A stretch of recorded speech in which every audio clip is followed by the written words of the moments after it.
Os Ungidos, capítulo 11. Deus é honrado no Monte Carmelo.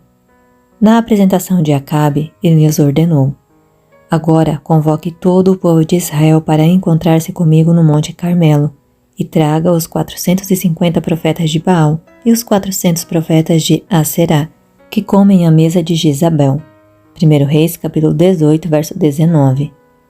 Acabe obedeceu como se o profeta fosse o rei e ele o súdito, e enviou mensageiros velozes para intimar o povo.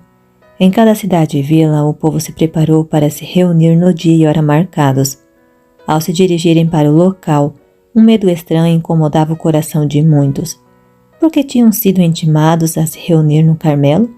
Será que uma nova calamidade estava para cair sobre eles? O Monte Carmelo tinha sido um lugar muito bonito, com riachos alimentados por fontes que nunca se secavam e colinas férteis, cobertas de flores e belos bosques. A beleza do lugar, porém, praticamente desapareceu sob a maldição. Os altares construídos para a adoração de Baal e Astarote agora estavam entre os bosques de árvores secas. No topo de um dos pontos mais altos do monte estava o altar de Jeová, em péssimas condições. O topo do Monte Carmelo podia ser visto de muitos lugares do reino. Na planície ao pé do monte havia lugares privilegiados e se podia ver quase tudo o que acontecia no topo. Elias escolheu esse ponto por ser o ponto mais visível para Deus manifestar o seu poder e defender a honra de seu nome. Bem cedo no dia marcado, o povo de Israel se reuniu próximo ao topo do monte. Os profetas de Jezabel marcharam para o monte numa formação imponente. Com toda a pompa real, o rei liderava os sacerdotes e o povo idólatra o recepcionou com grande entusiasmo. Os sacerdotes, porém, não se esqueceram de que, pela palavra do profeta, a terra de Israel tinha ficado sem orvalho e chuva por 3 anos e meio. Pressentiam que alguma crise terrível estava para acontecer. Os deuses em que tanto confiavam não tinham sido capazes de provar que Elias era um falso profeta. Os ídolos a quem adoravam tinham tratado com estranha indiferença as súplicas desesperadas, as orações, as cerimônias repulsivas e os sacrifícios caros que eles ofereciam constantemente. Perante o rei Acabe e os falsos profetas, e rodeado pelo povo de Israel, encontrava-se Elias, o único ali presente para defender a honra de Jeová. Elias estava aparentemente sem qualquer defesa diante do rei, dos profetas de Baal, dos soldados e de milhares de pessoas ali reunidas. No entanto, ao seu redor estavam anjos magníficos em poder. Sem qualquer sombra de timidez ou medo, o profeta estava totalmente ciente de sua missão para executar a ordem divina. Com grande expectativa, o povo esperava para ouvi-lo falar. Olhando primeiramente para o altar destruído de Jeová e depois para a multidão, Elias bradou em tom tão alto e claro como o som de uma trombeta: Até quando vocês vão oscilar entre duas opiniões? Se o Senhor é Deus, sigam-no, mas se Baal é Deus, sigam-no. Verso 21. Faltou coragem ao povo. O povo não respondeu uma só palavra. Ninguém naquela vasta multidão teve coragem de manifestar lealdade a Jeová. O engano e a cegueira tinham se espalhado por Israel, não de uma só vez, mas pouco a pouco. Cada vez que o povo deixava de fazer o que era certo, cada vez que se recusava a se arrepender, ele aumentava sua culpa e se afastava mais e mais do céu. E naquele momento, mesmo em meio à crise, o povo ainda se recusava a se colocar do lado de Deus. O Senhor abomina a atitude indiferente no momento de crise. Todo o universo observa com interesse indescritível as cenas finais do grande conflito entre o bem e o mal. O que pode existir de mais importante para o povo de Deus do que sua lealdade ao Deus do céu? Em todos os séculos, Deus contou com heróis morais e hoje não é diferente. Eles são como José, Elias e Daniel, que não se envergonham de se identificar como seu povo. Deus tem bênçãos especiais para as pessoas de ação, aquelas que não se desviam do dever, mas que perguntam: Quem é pelo Senhor? Êxodo 32, verso 26. Pessoas que exigem que os que escolhem fazer parte do povo de Deus avancem e sejam obedientes ao Rei dos Reis. Essas pessoas submetem a sua vontade à lei de Deus, amam mais a Deus do que a própria vida. Fidelidade a Deus é o seu lema. Diante da indecisão de Israel no Monte Carmelo, a voz de Elias quebrou outra vez o silêncio. Eu sou o único que restou dos profetas do Senhor, mas Baal tem 450 profetas. Tragam 2 novilhos, escolham eles um, cortem-no em pedaços e o ponham sobre a lenha, mas não acendam fogo. Eu prepararei o outro novilho e o colocarei sobre a lenha, e também não acenderei fogo nela. Então vocês invocarão o nome do seu Deus, e eu invocarei o nome do Senhor. O Deus que responder por meio do fogo, esse é o Deus. Versos 22 a 24.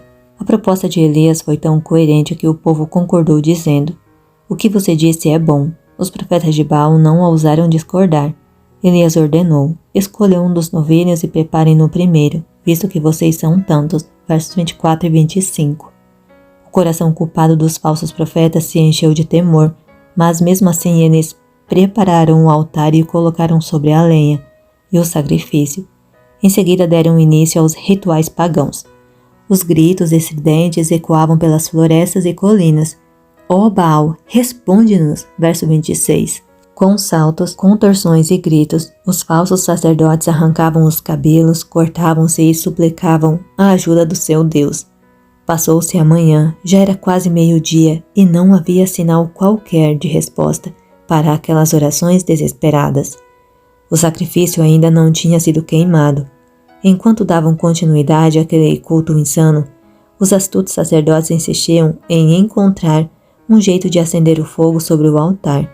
Mas Elias vigiava cada movimento que faziam, e os sacerdotes, esperando uma oportunidade para trapacear, continuavam a praticar seus rituais absurdos. Ao meio-dia, Elias começou a zombar deles.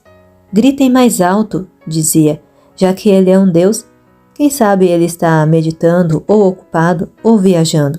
Talvez esteja dormindo e precise ser despertado. Então passaram a gritar ainda mais alto e a ferir-se com espadas e lanças, de acordo com o costume deles, até sangrarem. Mas não houve resposta alguma. Ninguém respondeu, ninguém deu atenção. Versos 27 a 29. Satanás teria ficado muito contente em socorrer os que trabalhavam para ele com tanta dedicação. Com muito prazer teria enviado fogo para queimar o sacrifício, mas Jeová limitou a ação de Satanás e ele não pôde lançar sobre o altar de Baal uma única faísca. Por fim, roucos de tanto gritar, os sacerdotes entraram em total desespero. Enlouquecidos começaram a acrescentar às suas súplicas terríveis maldições ao seu Deus Sol. Elias continuava observando tudo com muita atenção. Sabia que, se os sacerdotes conseguissem trapacear e lançar fogo sobre o altar, ele seria feito em pedaços num piscar de olhos. Os profetas de Baal desistem. Ao fim da tarde, os profetas de Baal estavam cansados, abatidos e confusos. Um sugeria uma coisa, outro dizia outra coisa, até que finalmente, em desespero, desistiram. Durante o dia inteiro, o povo testemunhou os saltos selvagens dos sacerdotes ao redor do altar, como se pudessem agarrar os raios do sol para realizar o que tanto desejavam.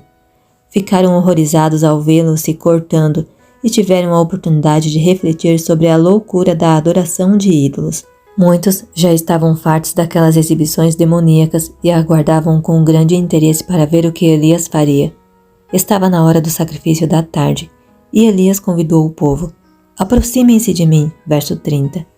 Ele foi para perto do altar destruído, que no passado já tinha sido usado por Israel para adorar ao Deus do céu, e o reconstruiu. Para Elias, aquele montão de ruínas era mais precioso que todos os belos altares do paganismo.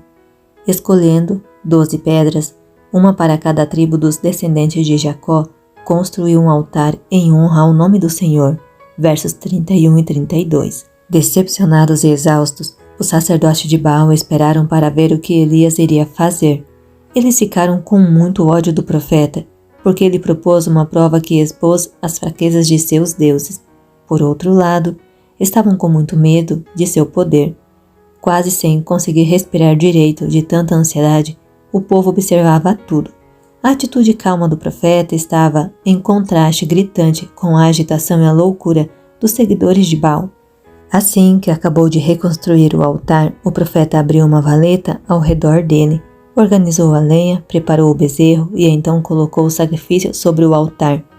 Encham de água 4 jarras grandes, ele ordenou, e derramem-na sobre o holocausto e sobre a lenha. façam-no novamente, disse, e eles fizeram de novo. Façam-no pela terceira vez, ordenou, e eles fizeram pela terceira vez. A água corria do altar, chegando a encher a valeta. Versos 33 a 35. Depois de lembrar o povo de seu longo período de apostasia, Elias os convidou a humilhar o coração e voltar para o Deus de seus pais, para que a maldição sobre a terra fosse finalmente retirada. Então, curvando-se em reverência ao Deus invisível, ele ergueu as mãos para o céu e ofereceu uma simples oração. Os sacerdotes de Baal tinham gritado e dado saltos desde a manhã até a tarde, mas na oração de Elias não se ouviu nenhum grito enlouquecido ecoar pelas colinas do Carmelo. Ele orou com simplicidade e fervor, pedindo que Deus mostrasse sua superioridade sobre Baal, para que Israel pudesse ser conduzido de volta a ele. Ó Senhor, Deus de Abraão, de Isaque e de Israel, que hoje fique conhecido que Tu és o Deus em Israel, e que sou o Teu servo, e que fiz todas essas coisas por ordem Tua. Responde-me, ó Senhor, responde-me, para que este povo saiba que Tu, ó Senhor, és Deus, e que fazes o coração deles voltar para Ti. Versos 36 e 37. Houve profundo e solene silêncio. Os sacerdotes de Baal tremiam de terror, cientes de sua culpa. A resposta à oração de Elias. Elias mal terminou a oração e chamas de fogo, como relâmpagos brilhantes, desceram do céu sobre o altar, devorando o sacrifício, lambendo a água da valeta e consumindo até mesmo as pedras do altar. O brilho das chamas iluminou o monte e ofuscou os olhos da multidão. Nos vales abaixo, onde muitos estavam observando, pôde-se ver com clareza o fogo descer do céu, e todos ficaram maravilhados com o espetáculo. As pessoas que estavam no monte caíram por terra, não ousariam continuar olhando para o céu a enviar fogo. Convencidos de seu dever em reconhecer o Deus de Elias como o Deus de seus pais, eles gritaram em uma só voz: "O Senhor é Deus! O Senhor é Deus!" Verso 39. O grito ressoou sobre o monte e ecoou pela planície. Finalmente Israel despertou, foi desenganado e se arrependeu. O caráter do culto a Baal foi totalmente revelado ao ser comparado com o culto racional que o verdadeiro Deus requer. O povo reconheceu a justiça e a misericórdia de Deus em impedir que o orvalho e a chuva caíssem até que decidissem ser totalmente fiéis a Ele. Os sacerdotes de Baal não se arrependem.